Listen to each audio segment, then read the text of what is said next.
creation of a special task force to do a sweeping review of all our road safety policies and procedures.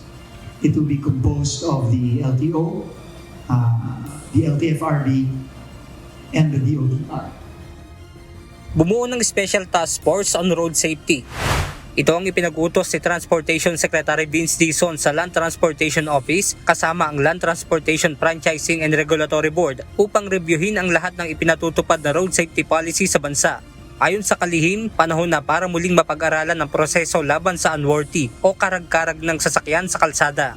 Pag ikaw ay tinamaan ng truck at ng o kaya ng bus, napakalaki ng posibilidad na may mamamatay dyan. At masyado ng maraming nagiging insidente. At clearly, yung mga polisiya ngayon, yung mga proseso ngayon, hindi epektibo. Yung roadworthiness, kailangan yan, talagang chinecheck ang makina, chinecheck ang preno, chinecheck lahat. Lalo na para sa mga truck at sa mga bus. Dahil dito, mas mahigpit na rin ang gagawing inspeksyon ng LTO lalo na sa mga pampasaherong sasakyan. Hindi po biro mag-drive ng bus at truck. Kwalipikado po ba talaga yan? Tinetest po talaga yan? Kailangan sagutin natin itong mga tanong nito. Kasi clearly, itong mga proseso natin ngayon, may pagkukulang at hindi epektibo. Maraming mga sasakyan dyan na hindi naman talaga nai-inspect ng tama. May mga nagbabayad para mag-non-appearance. Ayun naman po natin yan. Pero hindi na po pwede yan.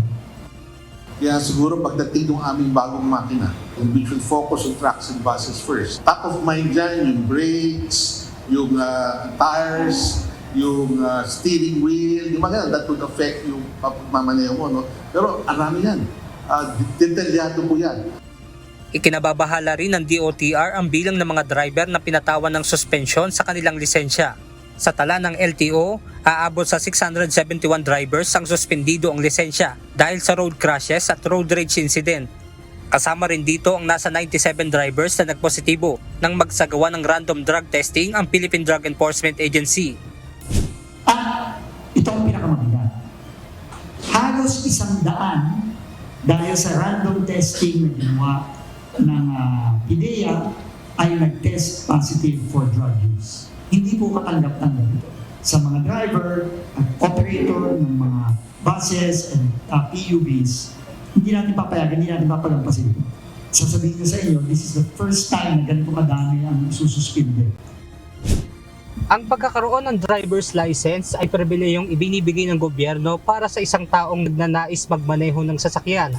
Ngunit ang pribilehiyong ito ay pwede ring bawiin, lalo na't kung kaligtasan ng mga mananakay ang makokompromiso.